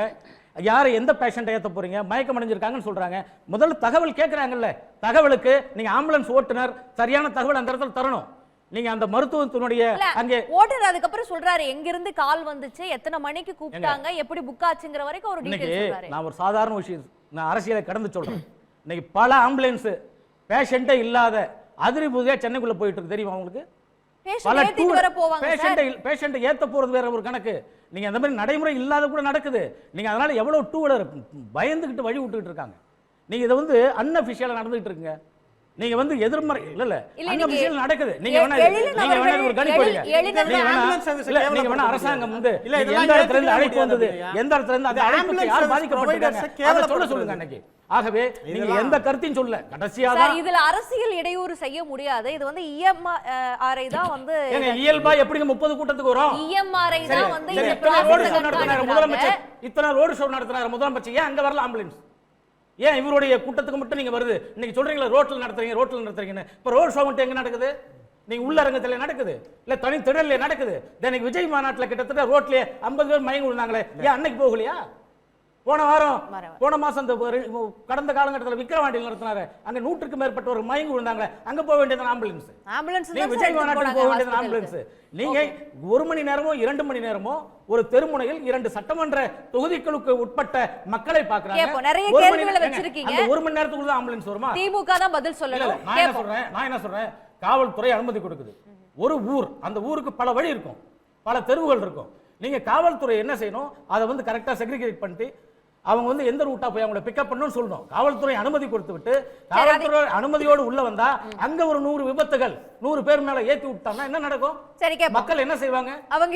எல்லாமே எதிர்க்கட்சிகளை அடக்க வேண்டும் என்பதற்காக திமுக நடத்துகின்ற திட்டமிட்ட நாடகம் இது. ஓகே ஹபிசுல்லா, காவல்துறை தான் இந்த கூட்டத்துக்கு அனுமதி வழங்குது அப்படின்னா அந்த பகுதியில் மாற்று வழி என்ன என்பது காவல்துறைக்கு தெரியும். அப்போ அதற்கு தகுந்தது போல போக்குவரத்து சரி செஞ்சிருந்திருக்கலாம். ஆம்புலன்ஸையே நாங்கள் கூட்டம் நடத்துகிற பகுதிக்கே அனுப்புகிறாங்க அப்படிங்கிற ஒரு பாயிண்ட் வைக்கிறாங்க. இன்னொன்று ஓகே சொல்லுங்கள். முதல்ல வந்து ரொம்ப அபத்தமான விவாதம் இங்கே வச்சாங்க. இதை நியாயப்படுத்துறதுன்றது இருக்குல்ல, அதை விட அபத்தமான ஒரு விஷயம் இருக்கவே முடியாது. 2, முதல்வருடைய ரோட் ஷோவும் இதுவும் ஒன்றும் கிடையாது. முதல்வர் வந்து ரோட் ஷோ எவ்வளோ நிமிஷம் தெரியுமா ஒரு இடத்துல நடத்துகிறாரு? 1.5 நிமிஷத்துலேருந்து 2 நிமிஷம், அவ்வளோதான். அதுக்கு மேலெல்லாம் அங்கே இல்லை. நான் முதல்வருடைய பல ரோட் ஷோக்கு போயிருக்கேன். அந்த ரோட் ஷோவில் முதல்வர் அப்படிலாம் கிடையாது. அது போய் நான் எத்தனை முதல்வருடைய இல்லை இருங்க சார், இருங்க. நீங்கள் பேசுகிறப்ப நான் பேசவே இல்லை. கண்ணியத்தோடு நடத்துவோம். எடப்பாடி பழனிசாமி மாதிரி பிஹேவ் பண்ணாதீங்க. நம்ம வந்து முதல்வருடைய பல ரோட் ஷோவை நான் கலந்துக்கிட்டு இருந்திருக்கேன். அது எப்படி தெரியுமா, சிஎம் கான்வாய்க்குன்னு ஒரு ப்ரோட்டோக்கால் இருக்குது. ஒரு 10 நிமிஷம் முன்னாடி அந்த ரோடை சானிடைஸ் பண்ணுவாங்க. அது வரையும் அந்த வழியாக எத்தனையோ ஆம்புலன்ஸ்கள் போனதை நான் பார்த்துருக்கேன். சிஎம் போகிறதுக்கு 6 நிமிஷம் 8 நிமிஷத்துக்கு முன்னாடி அந்த வழியாக ஆம்புலன்ஸ் போயிருக்கு. ஆனால் இங்க எடப்பாடி பழனிசாமி ரோட் ஷோ நடத்துற போறப்ப ஆம்புலன்ஸ் வர இல்ல அதான் அதுவும் இருக்கு. அந்த கான்வாய் வழி விட்டுருக்கு. இதுதான் ஒரு மரபு, இதுதான் வந்து ஒரு மனிதநேயமுடைய ஒரு செயல். இல்லை யாருமே விதிவிலக்கா இருக்க முடியாது. மனிதர்களாக இருந்தால் ஆம்புலன்ஸுக்கு வழி விடுவாங்க. சிஎம் கான்வாயில் நடந்திருக்கு. நான் இவங்க ரோட் ஷோன்னு சொன்னதுனால ரோட் ஷோ ஸ்பெசிஃபிக்கா சிஎம் ஓட செக்யூரிட்டி புரோட்டோகாலுமே ஆம்புலன்ஸ் வந்தால் வழி விடணும். ஓகேவா? ஆனா சிஎம் ஓட ரோட் ஷோ வந்து எங்கேயுமே 50,000 பேரை நடு ரோட்ல நிறுத்திட்டு அந்த ரோடை பிளாக் பண்ணிட்டு மணிக்கணக்கு பேசுறது கிடையாது. அதனால இதையும் அதையும் ஒப்பிடாதீங்க. இதுவே நீங்க எந்த அளவுக்கு என்ன பேசணும்னு புரியாம பேசுறீங்க, ஒரு ஒப்பீடே இல்லை. ரோட் ஷோ வரும்போது ஒரு 2 நிமிஷம் நடக்கிறாரு, கான்வாய் போயிடுது, சிஎம் கிளம்பி போயிடுறாரு, ரோட் ஃப்ரீ. அதுக்கு 2 நிமிஷத்துக்கு முன்னாடியும் ரோட் ஃப்ரீயாக தான் இருக்குது. இதை புரிஞ்சிக்காம சிஎம் கான்வாய்க்கு ஆம்புலன்ஸ் விடுறீங்களா அப்படின்னு. இன்னொன்று அதே நாங்கள் 30 மீட்டிங்கில் ஆம்புலன்ஸ் விடுறாங்க அப்படின்னா நல்லா புரிஞ்சுக்கணும். நீங்கள் வந்து ரோட்டுக்கு பக்கத்தில் நடத்துகிறீங்க, மக்கள் வாழக்கூடிய பகுதிகளில் நடத்துகிறீங்க அப்படின்றத புரிஞ்சுக்கிட்டு ஒரே ஒரு டேட்டாவை சொல்கிறேன். ஒரு நாளைக்கு 108 சர்வீஸுக்கு வரக்கூடிய கால்களுடைய எண்ணிக்கை என்னன்னு சொல்லுங்கள். 13,000 கால் வருது. 13,000 பேர் ஆம்புலன்ஸ் தேவைக்காக தமிழ்நாட்டுக்கு மட்டும் 13,000 கால் வருது. அதில் ரிப்பீட் கால்ஸ் வரும். இப்போ வந்துச்சா கிளம்பிட்டீங்களா. ஸோ நீங்கள் சராசரியாக 50% எடுத்துக்கிட்டாலும் 1,300 சொச்சம் ஆம்புலன்ஸுகளுக்கு கிட்டத்தட்ட 6,000 கால் வருது. அப்போது ஆவரேஜாக 6 கால்ஸை ஒரு ஆம்புலன்ஸ் அட்டென்ட் பண்ணுது. அப்போ இவங்க ரோட்டில் நிற்பாங்களாம், ஒரு மக்கள் வாழக்கூடிய பகுதிகளில் நிற்பாங்களாம், அந்த இடத்துல ஆம்புலன்ஸ் வந்தால் தப்புன்னு சொல்லுவாங்க. அப்போ இப்போ இவங்க என்ன சொல்ல வராங்கன்னா, எடப்பாடி பழனிசாமி கூட்டங்கள் நடத்தக்கூடிய இடங்களில் ஆம்புலன்ஸ் வராதுன்னு முன்னாடியே எச்சரிக்கையாக சொல்லிடணும். 108க்கு நீங்கள் கால் பண்ணாதீங்க. அப்படி மீறி நீங்கள் கால் பண்ணீங்கன்னா அந்த வழியாக வரக்கூடிய ஆம்புலன்ஸை அரசியலுக்காக திமுக விடுதுன்னு சொல்லி நாங்கள் ஒரு கதையை கட்டி உங்களை தாக்குவோம் அப்படின்னு சொல்கிறது எப்படி ஏற்றுக்க முடியும்? இப்போ இங்கே உட்காந்து பேசிகிட்டு இருக்கோம், இங்கே ஆம்புலன்ஸ் தேவை வராதுன்னு நமக்கு தெரியாது, 4 பேர் உட்காந்துருக்கோம். அப்போ அவர் அந்த பகுதியில் வரும்போது ஆம்புலன்ஸ் அதை எப்படி வந்து அவங்களுக்கு அது ப்ரையாரிட்டைஸ் பண்ணி நியரஸ்ட் எங்கே இருக்கோ, நியரஸ்ட் ஆம்புலன்ஸ் எங்கே இருக்கோ, இப்போ இந்த ஆம்புலன்ஸுக்கு ஒரு நம்பர் இருக்கும்.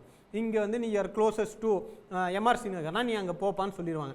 அந்த இடத்துல எடப்பாடி பழனிசாமி நின்று பேசினாலும் சரி, எங்கள் தலைவர் நின்று பேசினாலும் சரி, இல்லை வேற எந்த தலைவர் நின்று பேசினாலும் சரி, ஆம்புலன்ஸ் அந்த வழியாக வரும். நீங்கள் வழியை மாற்றிட்டு போங்க, அந்த பக்கம் திருப்பி போங்க அப்படின்றாங்க. எனக்கு அது புரிஞ்சிக்கவே முடியல. அந்த இப்போ பேசிகிட்டு இருக்கிற பக்கத்து வீட்டில் எமர்ஜென்சி நீட்னா எப்படி சுற்றிட்டு வருவாங்களா 10 கிலோமீட்டரு? இல்லை அந்த பக்கத்து தெருவில் இருந்துச்சுன்னா நீங்கள் காட்டில் ஒன்றும் நடத்தலை, நீங்கள் ஃபயர் இன்ஜினை இப்படி விட்டாங்கன்னு வச்சுக்கோங்களேன், புரிஞ்சிக்கலாம். ஆனால் ஒரு நாளைக்கு 150 கால் தான் ஃபயர் இன்ஜினுக்கு. அது எப்படியா ஃபயர் இன்ஜினை விடுற அப்படின்னு கேட்குறப்ப நியாயம் புரிஞ்சிக்க முடியுது. ஆம்புலன்ஸுன்றது டிரான்ஸ்ஃபருக்கு பயன்படுத்துவாங்க மேடம்.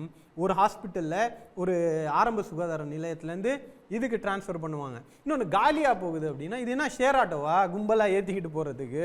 ஒரு டிஸ்ட்ரெஸ் கால் வரும்போது காலியான ஆம்புலன்ஸ் போனால் தான் அந்த நோயாளியை காப்பாற்ற முடியும். இதெல்லாம் எதுவுமே புரிஞ்சிக்காம ஏதோ முதல்வர் கூட்டத்தில் வருதா அப்படின்னா நான் தான் தரவு தரேனே, எத்தனை முதல்வருடைய கூட்டங்களில் நடந்திருக்கு, முதல்வர் கான்வாய்க்கு மத்தியில் ஆம்புலன்ஸ் போயிருக்கு, இதெல்லாம் நடந்திருக்கு. இது யாருமே அரசியல் ஆக்குனது கிடையாது.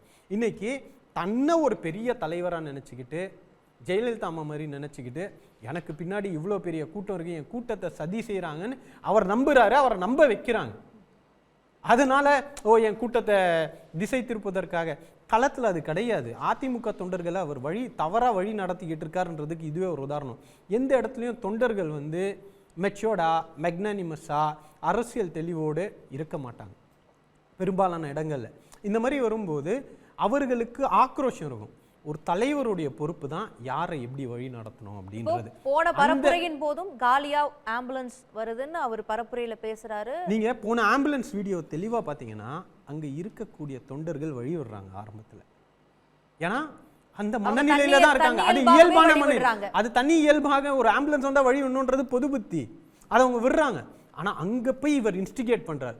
ஆம்புலன்ஸ்ல யார் இருக்கா பாரு, காலி பேஷண்டா, வர ஆம்புலன்ஸ் டிரைவருக்கு தூக்கிட்டு போகிறதுக்கு ஒரு பேஷண்ட் வரும் அப்படின்னு. இதெல்லாம் உணர்ச்சி வசப்பட்டு சாமானியர்கள் பேசலாம். ஒரு முன்னாள் முதலமைச்சர் பேச முடியுமா? பேசுறது ஒரு தார்மீகமான ஒரு விஷயமா? அதை நியாயப்படுத்த முடியுமா? வயலன்ஸை இன்ஸ்டிகேட் பண்ண முடியுமா? அதுவும் ஒரு கிரிட்டிக்கல் சர்வீஸ் போன்ற ஒரு அவர் ஒரு குற்றச்சாட்டை வைக்கிறாரு. அவர் தொண்டர்கள் மத்தியில் ஒரு விஷயத்த சொல்லிட்டாரு. அடுத்த கூட்டத்திலும் அதே போல ஒரு காலியாக ஒரு ஆம்புலன்ஸ் போகுது அப்படின்னா இப்ப அவங்க சொல்லக்கூடிய குற்றச்சாட்டின்படி அது வந்து திமுக அரசின் மீது ரிஃப்ளெக்ட் ஆகப்படுது. பாருங்க, மறுபடியும் காலியான ஒரு ஆம்புலன்ஸ் வருதுன்னு சொல்றாங்க. அதுதான் நான் சொல்றேன். அதுக்கு முந்தின நாளும் அந்த வழியா ஒரு ஆம்புலன்ஸ் போயிருக்கும். இது வந்து அதுக்கு முந்தின நாளும் போயிருக்கும், அதுக்கு ஒரு முந்தின நாளும் ethics போயிருக்கும், படி நாளைக்கும் நடக்கும், நாளை கழிச்சும் நடக்கும். ஓகே, ஒரு எத்திக்ஸ் படி இது போல ஒரு ஆம்புலன்ஸ் வந்தா நம்ம வழிவிடணும் அப்படிங்கிறது நம்ம அறவழியிலேயே அது ஒரு basic human இது மாறி விட்டது அப்படிங்கறத தாண்டி திமுக தான் இது போல என் கூட்டத்தை தடுக்குதுன்னு எடப்பாடி அவர்கள் சொல்லும் பொழுது அடுத்த கூட்டத்திலும் இதே போல காலியான ஆம்புலன்ஸ் வருது, அது உங்க மேல இந்த கட்சி மேல ரெஃப்ளெக்ட் ஆகும் நீங்க நினைக்கிறீங்க? இது எல்லாமே டேட்டா ட்ரிவன். நீங்க சும்மாலாம் ஆம்புலன்ஸ் நகராது. Every inch of the ambulance is monitored. எங்க போகுது, எந்த இடத்துக்கு போகுது, அந்த மானிட்டரிங் ப்ராசஸ் என்ன? மானிட்டரிங் ப்ராசஸ் வந்து சென்ட்ரல் கால் ரெக்கார்ட் ஆகுது. இப்போ இஷ்டத்துக்கெல்லாம் ஆம்புலன்ஸ் சுத்த முடியாது. அண்ணன் சொல்றதெல்லாம் ரொம்ப தப்பா இருக்கு. ஆம்புலன்ஸ் டிரைவர்களுடைய சேவையை வந்து கொச்சப்படுத்துற மாதிரி இருக்கு. ஒன்றும் கிடையாது. இப்போ நீங்க 108 கால் பண்ணீங்கன்னா அந்த கால் ரெக்கார்ட் ஆகும். சன் டிவிலேருந்து அபிநயா கூப்பிடுறேன், இந்த எம்ஆர்சி நகரில் இந்த ஆம்புலன்ஸ் வாங்க அப்படின்னு வரும்போது அந்த ஆம்புலன்ஸ் எங்கேருந்து கிளம்புதுன்ற ஒரு ரெக்கார்டு இருக்கும். அந்த ரெக்கார்டின் மூலமாக தான், ஏன்னா இது வந்து ஒரு ப்ரைவேட் ஏஜென்சி நடத்துறது. அவன் டெண்டர் எடுத்து கான்ட்ராக்ட் எடுத்து நடத்துகிறான். அவன் சும்மாலாம் ஆம்புலன்ஸ் சுத்த விட மாட்டான். ஏன்னா அவனுக்கு மேன் பவர் இருக்குது, டீசல் லாஜிஸ்டிக் இருக்குது, இதெல்லாம் பார்க்குறதுக்காக ஒரு மெக்கானிசம் இருக்குது. அதுவும் இல்லாமல் மிஸ்யூஸ் நடக்குதான்னு பார்க்குறதுக்கு மெக்கானிசம் இருக்குது. நீதிமன்றத்துக்கு நான் இப்போ துணிச்சலாக சொல்கிறேன், அதிமுக சொல்வதை போல, எடப்பாடி பழனிசாமி குற்றச்சாட்டு வைப்பதை போல இதுக்கு பின்னாடி திராவிட முன்னேற்ற கழகத்துடைய அரசாங்கத்துடைய கை இருக்குது. இவ்வளோ பெரிய தலைவருடைய பொதுக்கூட்டத்தை சதி செஞ்சு நாங்கள் வந்து சீர்குலைக்க முயற்சிக்கிறோன்னு அவர் நம்புறாருன்னா, அவருடைய குற்றச்சாட்டில் நேர்மை இருக்குது அப்படின்னா நீதிமன்றத்தில் வழக்கு போட்டு இந்த டேட்டாவை கேட்க சொல்லுங்க. ஆம்புலன்ஸ் மூவ்மெண்ட்ஸ் உடைய டேட்டாவை கேட்க சொல்லுங்க. நாங்கள் 2 ஸ்பெசிஃபிக் இன்சிடென்ட்ஸில் நாங்க டேட்டாவை கொடுத்தோம், எங்க இருந்து எங்க போச்சுன்னு. இத பண்றதுக்கு துணிச்சல் இல்லாம, இதை வந்து சட்ட ரீதியா சந்திக்க துணிச்சல் இல்லாம உட்காந்து சப்பக்கட்டு கட்டிக்கிட்டு ஆம்புலன்ஸ் டிரைவர்களை தாக்குறது. நான் ஒரு டாக்டருங்க, அந்த கோல்டன் அவர் எவ்வளோன்றதை பார்த்துருக்கேன். 5 நிமிஷம் தாமதமானதுனால உயிரை காப்பாற்ற முடியாமல் போன பல நோயாளிகளை பார்த்துருக்கோம். அந்த குடும்பத்துடைய கஷ்டத்தை இன்னமும் நெஞ்சில சுமந்துக்கிட்டு இருக்கோம். அப்படிப்பட்ட ஒரு கிரிட்டிக்கல் சர்வீஸை வந்து அரசியல் ரீதியாக பயன்படுத்துறது, அதை உட்காந்து கொச்சப்படுத்திட்டு நியாயப்படுத்துறது, அவங்கள தாக்குறது, கற்பிணி என்று கூட பார்க்காமல் சித்திரவதை செய்யறதெல்லாம் யாருமே பார்த்துட்டு இருக்க முடியாது.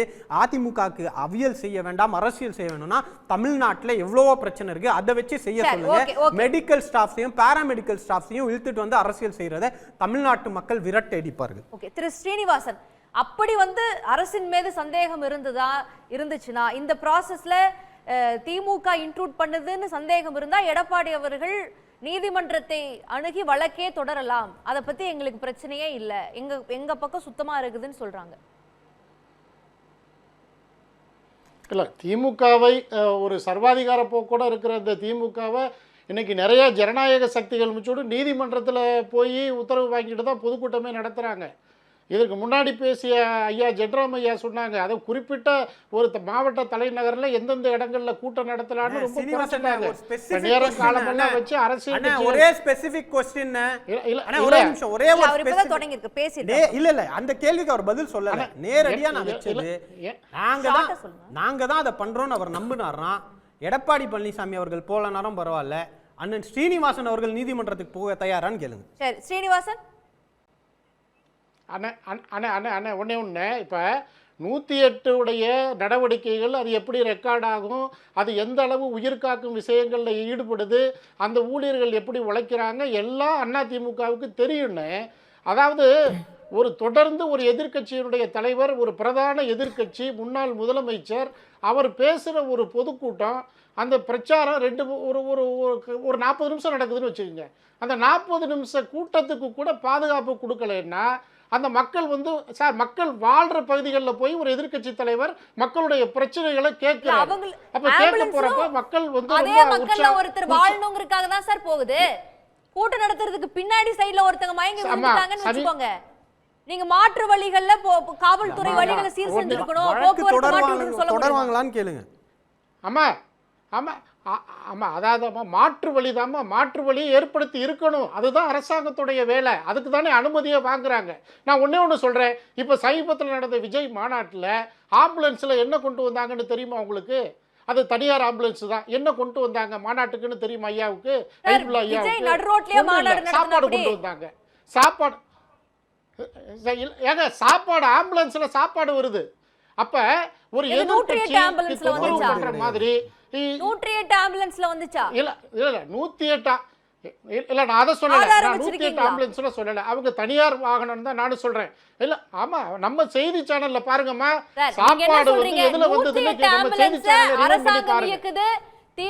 அரசு திமுக ஆமா, அரசு ஆமா. எதிர்க்கட்சிக்கு எதிராக செயல்படுறீங்க. அப்ப விஜய் மாநாட்டுக்கு தனியார் ஆம்புலன்ஸ்ல சாப்பாடு எப்படி சார் இல்ல இல்ல பார்க்க முடியும்? இல்ல. நீங்க ஆம்புலன்ஸ் மீதே ஒரு 108 தவறான நான் பிம்பத்தை சொல்லல. கட்டமைக்கிறீர்கள். 108 மக்கள் மருத்துவ ஆமா, பணியாளர்கள் இது ஊழியர்கள் வந்தது மீது உண்மையா தவறான இல்லையா? நீங்க பிம்பத்தை செய்தியை பாருங்க. கட்டமைக்கிறீர்கள். இது ஆபத்தானதுன்றாங்க. ஐயோ நான் ஆதாரம் வச்சிருக்கேன், நான் ஆதாரம் வச்சிருக்கிறேன், அதை நான் காட்டுறேன், சன் தொலைக்காட்சிக்கு அதை அனுப்பிச்சி விட்றேன் நான். அப்போ ஒரு எதிர்க்கட்சி தலைவர் பேசிக்கிட்டு இருக்கிறப்ப தொடர்ந்து இதே மாதிரி ஒரு தொந்தரவு வந்துக்கிட்டே இருந்ததுன்னா எல்லா கூட்டத்திலையும் சகிச்சுக்கிட்டாரு. அன்னைக்கு வந்து இது மாதிரி நடந்ததை வந்து கண்டிச்சிருக்கிறாரு, அவ்வளோதான். மற்றபடி ஒரு திட்டமிட்டோ அல்லது வந்து ஊழியர்களுக்கு எதிராகவோ அவர் கருத்து சொல்லலை. ஒரு தலைவர், ஒரு கட்சியுடைய தலைவர் மக்களை சந்திக்க போகிறப்ப பாதுகாப்பு கொடுக்க வேண்டிய திமுக அரசு அந்த இடத்துல பாதுகாப்பு கொடுக்கல, மாற்று வழி செய்யலை, பேரிகாட்டு வைக்கல, இந்த மாதிரி ஒரு அடுக்கடுக்கான தொந்தரவுகள். அப்போ ஒரு எதிர்க்கட்சி தலைவர் மக்களை சந்திக்கிறப்ப இடையூறாக இருந்ததுன்னா அவர் சொன்னார். அது ஒன்று தான். மற்றபடி என்ன சொல்வாரா? அடிச்சு நொறுக்க சொல்வாரா? அடிச்சு நொறுக்க சொல்வாரா? அரசு ஊழியர்கள் அடிச்சு நொறுக்க சொல்வாரா? வழக்கு போடுங்க, நீதிமன்றத்தை நாடுங்க. ஆம்புலன்ஸ் ஓட்டுநரை நோயாளி ஆக்குவேன்னு சொன்ன அடிச்சு ஸ்டேட்மெண்ட் நொறுக்குங்க, சரியா? அடுத்த வாட்டி ஆம்புலன்ஸ்ல தான் ஏத்துவீங்கன்னு சொல்லுவாரா? அதெல்லாம் நியாயப்படுத்த முடியுமா? ஒரு மருத்துவ சேவைக்காக போகக்கூடிய ஒரு ஆம்புலன்ஸ் செய்வீங்களா? ஓகே. ஆம்புலன்ஸ் ஊழியர்கள் யாரும் அதை வந்து இதை வந்து எடுத்துக்கல. இது வந்து ஒரு தற்செயமா ஏற்பட்ட உணர்ச்சி வசப்பட்ட நிகழ்வு. இதை நீங்க திமுக அரசியல் ஆக்குறாங்க. இப்ப நீதிமன்றத்தை அணுகி இருக்காங்க. 108 ஊழியர்களும் ஆம்புலன்ஸ் ஓட்டுநர்கள் இந்த வீடியோ பாருங்க. இருக்கட்டுமா அம்மா இருக்கு. அதாவது இது வந்து திமுகவுக்கு ஒரு அரசியல். என்னன்னா சுகாதாரத்துறை படுத்து தூங்குது, இப்போ எந்த வித கட்டமைப்பும் இல்லை, மக்கள் அவதிக்குள்ளாகிறாங்க. அப்போ இதை வந்து அதிமுகவுக்கு எதிராக சுகாதாரத்துறையை கிளப்பி விடுற வேலையை அவங்க அரசியலை பண்ணுறாங்க. இதுல எந்த அதமா உண்மைத்தன்மை மக்களுக்கு நல்லா தெரியும். உண்மைத்தன்மை மக்களுக்கு நல்லா தெரியும்.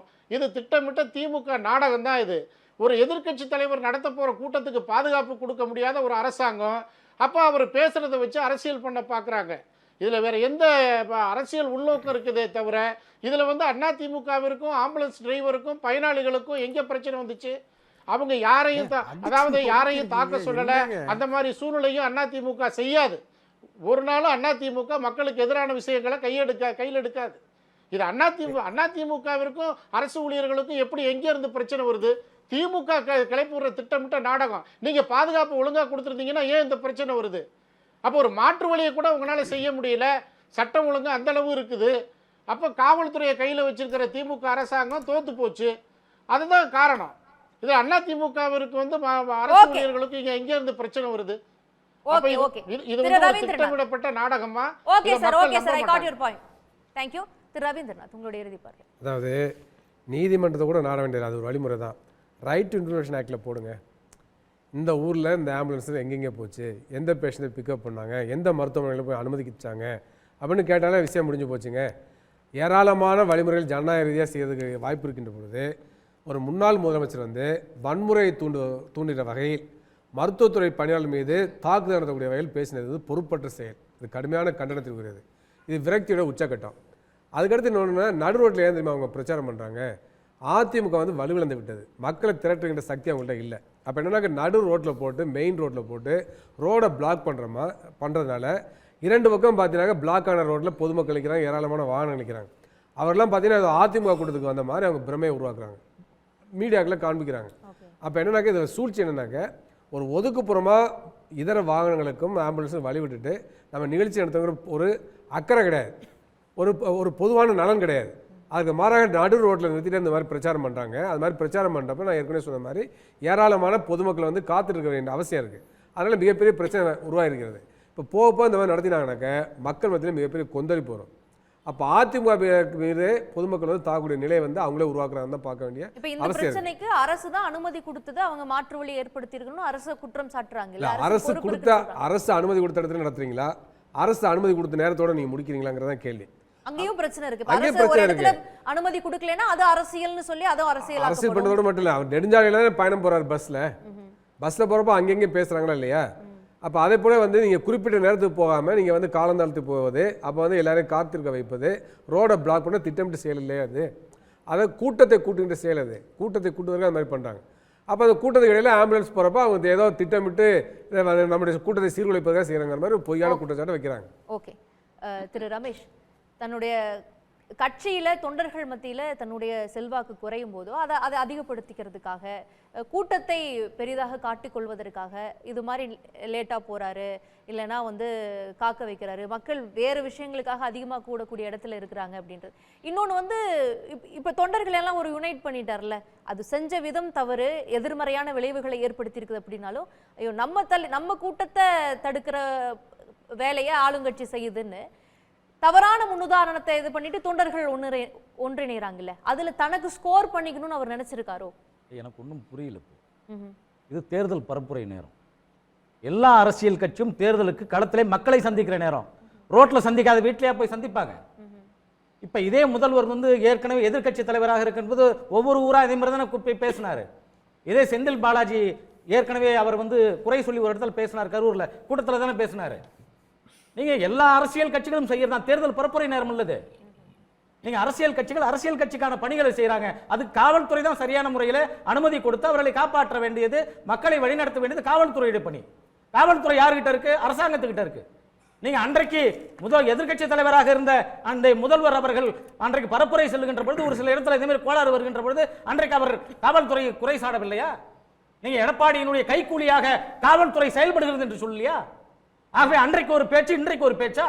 தேர்தல் பரப்புரை நேரம் என்பது எல்லா அரசியல் கட்சி போவாங்க.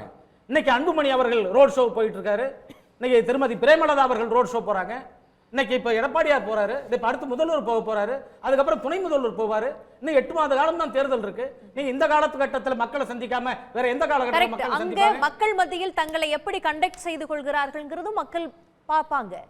ஒரு ஆம்புலன்ஸுக்கு மக்களை காப்போம் தமிழகத்தை மீட்போம்னு சொல்லக்கூடிய எடப்பாடி அவர்கள் ஒரு மனிதனை காப்பாற்றுவதற்காக போகக்கூடிய ஆம்புலன்ஸை அடிப்போம் அதைப்போன்னு சொன்னா அது எப்படி ஒரு நல்லெண்ணத்தை உருவாக்கும்? மக்களுக்கு இந்த செய்தி நல்லா தெரியும். ஏன்னா இதுவே எடப்பாடியார் அவர்கள் பேசியது ஆம்புலன்ஸ்க்கு வடி விடுங்கப்பா வடி விடுப்பான்னு சொன்னதை நீங்க போட்டதையும் இப்ப நான் சொன்ன மாதிரி எல்லாமே பார்த்துட்டு இருக்காங்க. தொடர்ந்து ஒரு கூட்டத்துல 30 தடவை ஒரு ஆம்புலன்ஸ் வருதுன்னு சொன்னா சந்தேகம் வருமா வராதா? சரி, ஆகவே அந்த சந்தேகத்தின் அடிப்படையில் தான் அவர் அந்த கேள்வி எழுப்பியிருக்கிறார். சந்தேகத்தின் அடிப்படையில் அவர் பேசியிருக்கிறார். நான் இன்னொரு சொல்லி முடிச்சிடறேன் பாருங்க. சுகாதாரத்துறை பத்தி பேசினாங்க. சுகாதாரத்துறையில இந்த இதுல திருச்சி பக்கத்துல இருக்கக்கூடிய ஒரு ஊர்ல ஒரு குழந்தை ஆழ்துறை கிணறுல விழுந்து போச்சு. அன்றைக்கு சுகாதாரத்துறை அமைச்சராக இருந்த நம்ம விஜயபாஸ்கர் அவர்கள் கிட்டத்தட்ட 3 நாள் அங்க இருந்தார் அந்த குழந்தையை காப்பாற்றுவதற்கு மணப்பாறை கிட்ட.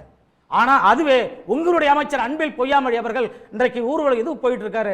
அன்றைக்கு ஆம்புலன்ஸும் ஒரு மினி ஸ்கூல் வேணும் நின்னுச்சு. 100 வண்டி போறதுக்கு காணொலி இப்ப கூட இருக்கு பாருங்க, காணொலி இருக்கு. 100 வண்டி அவருடைய அணிவகுத்து போனது ஆம்புலன்ஸ் விட்டாங்க, நீங்க மணி வண்டியை விட்டாங்க. ஆகவே உங்களுக்கு ஒரு சட்டம் எங்களுக்கு ஒரு சட்டம் இல்ல, சட்டம் என்பது அனைவருக்கும் பொதுவானதுதான். ஓகே, திரு ஜென்ராம் உங்களுடைய இறுதி பார்வை. அது தேர்தல் பரப்புரை தான் நடக்குது அப்படின்னு திரு ரமேஷ் சொல்றாரு. அதாவது நம்ம நார்மலாக தேர்தல் நடைமுறை அப்படின்னு சொல்லக்கூடிய சட்டப்பூர்வமான செயல்பாடுகள் எல்லாமே எவ்வளவு பேரளவுக்கு இருக்குங்கிறது இது மூலம் வெளிப்படுகிறது. தேர்தல் அறிவிப்பு இல்லை, தேர்தல் பரப்புரைக்காக அரசியல் கட்சிகளுக்கு கொடுத்த ஒரு 15 நாட்கள் அப்படின்னு தேர்தல் ஆணையம் சொல்லக்கூடிய காலம் இன்னும் வரல. அப்படி இருக்கும்போது நடக்கிறது எல்லாமே தேர்தல் பரப்புரை அப்படின்னு அபிஷியலா இவங்களே டிக்ளேர் பண்றாங்க. அது எவ்வளவு தூரம் சரியானது அப்படிங்கிறது ஒரு பக்கம். தேர்தல் பரப்புரையாகவே அது இருந்தாலும், அதிகாரப்பூர்வமான தேர்தல் காலத்தில் நடக்கக்கூடிய விஷயங்களாக இருந்தாலும், அங்க இன்சைட்மெண்ட் டு வயலன்ஸ், வன்முறையை தூண்டும் பேச்சோ செயலோ நிச்சயமாக ஏற்றுக்கொள்ளப்படக்கூடியது இல்லை. அது எந்த சூழல்ல நடந்தாலும் அது தண்டனைக்குரிய குற்றமே. அப்படி இருக்கும்போது ஜஸ்டிஃபை பண்ண முடியாது. ஏன்னா காதல்லையும் போர்லையும் எது செய்தாலும் நியாயம்னு சொல்லக்கூடியதெல்லாம் ஏதோ ஒரு காலத்துல யாரோ ஒருவர் சொன்னது. இன்றைக்கு போர்ல கூட என்ன செய்யணும் என்ன செய்யக்கூடாது அப்படின்னு போர் குற்றங்களாக வரையறுக்கப்பட்ட பல விஷயங்கள் இருக்கு. அதனால தேர்தல் பரப்புரைன்னா நாங்க என்ன வேணாலும் செய்வோம் அப்படின்னு சொல்வது சரியான அணுகுமுறை இல்லை. இந்த மாதிரி பேச்சுக்களால, இந்த மாதிரி செயல்களால, இது மாதிரி சர்ச்சைகளால தான் பெற்ற உரிமைகளை சமூகம் இழந்து கொண்டே இருக்கிறது. அது அந்த ஏரியா எனக்கு ரொம்ப முக்கியமானதாக தெரியுது. அந்த அந்த விளைவை தெரியாமலே தான் அதிமுகவும் அவருடைய கூட்டணி கட்சியினரும் பேசிட்டு இருக்கிறாங்க அப்படின்னு நினைக்கிறேன். அரசியல்வாதிகளே மோசம், வன்முறையை தூண்டுவார்கள்ங்கிற பிம்பத்தை உருவாக்குவதற்கு துணை போகிறார்கள். இதனுடைய அடுத்த எக்ஸ்டென்ஷன் அரசியல் கோட்பாடுகள் பின்னுக்கு தள்ளப்பட்டு மத வழிகாட்டுதல்களும் மத கடமைகள் அல்லது தர்மங்கள் அது சமூகத்துல வேரூன்றுவதற்கு, நிலை பெறுவதற்கு இந்த மாதிரியான சம்பவங்கள் ஏதோ ஒரு விதத்துல காரணமாக இருக்குது. இந்த அரசியல் அகற்றும் திருப்பணிக்கு தன்னை ஒப்பு கொடுத்தவராக அதிமுக பொதுச் செயலாளர் இருக்கிறார் என்பது கவலைக்குரிய ஒரு செய்தி. தெரிந்தே செய்யறாருன்னு நான் நினைக்கல. அது அரசியல் கட்சிகள் குற்றம் சாட்டலாம். ஆனா அவர் செய்யக்கூடிய ஒவ்வொரு செயலும், இன்று அவர் செய்து கொண்டிருக்கக்கூடிய ஒவ்வொரு செயலும் அரசியல் அகற்றும் திருப்பணிக்கு தன்னை ஒப்பு கொடுத்து விட்டார் என்பதை மெய்ப்பித்துக் கொண்டே இருக்கிறது. அது தமிழ்நாட்டின் அரசியலுக்கு நல்லதல்ல. ஓகே, இதற்கு அடியில் இருக்கக்கூடிய ஒரு முக்கியமான ஒரு அரசியல் பார்வையும் நீங்க முன் வச்சிருக்கிறீங்க. அந்த கோணத்திலையும் நம்ம யாரும் யோசிக்கல, அது யோசிக்கப்பட வேண்டிய ஒரு விஷயமா இருக்கு. சரி ஹபீசுல்லா, உங்களுடைய இறுதி பார்வை. இல்லை, இங்கே பாதுகாப்பு குறைபாடுன்னு சொல்லிட்டு இருக்காங்க. என்ன ஒரு அசம்பாவிதம் அங்கே நடந்துச்சு? பாதுகாப்பு குறைபாடுன்றது எனக்கு புரியல. அந்த வழியாக ஆம்புலன்ஸ் வர்றதே பாதுகாப்பு குறைபாடுன்னு இவர்களுடைய பார்வை இருந்துச்சுன்னா இது எப்படி அணுகிறதுன்னே தெரியல. பாதுகாப்பு குறைபாடு உண்மையிலேயே யாருக்கு ஏற்பட்டுச்சு? நெறிமுறைப்படுத்தல அப்படிங்கிற அடிப்படையில் சொல்றேன். அதுதான் சொல்றேன். வேற வண்டிங்க இதை இடையூறு பண்ணிச்சுன்னா சொல்லலாம், ஆம்புலன்ஸுக்கு வழி விடக்கூடாதுன்றாங்க. இவங்க சொல்ல வர்றது என்னன்னா, எடப்பாடி பழனிசாமி பேசும்போது அந்த வழியாக ஆம்புலன்ஸ் வரக்கூடாதுன்னு சொல்றது ஜனநாயக நாட்டில் அராஜகம். அதை எப்படி நீங்க அனுமதிக்கிறீங்க அப்படின்னு கேட்குறாங்க. அந்த அராஜகத்தை நீங்கள் எப்படி நீங்கள் தடுக்கிறீங்க? நாங்கள் அராஜகம் பண்ணுவோம், நாங்கள் நடத்தக்கூடிய கூட்டத்தில் ஆம்புலன்ஸ் வரக்கூடாது, நீங்கள் உள்ளே விட்டீங்கன்னா அதை அடிப்போம், நொறுக்குவோம், அது பாதுகாப்பு குறைபாடுன்னு சொல்லுவோன்றது எப்படி ஏற்றுக்க முடியும்? அசம்பாவிதமே நடக்கலையே. பாதுகாப்பு குறைபாடுன்றாரு.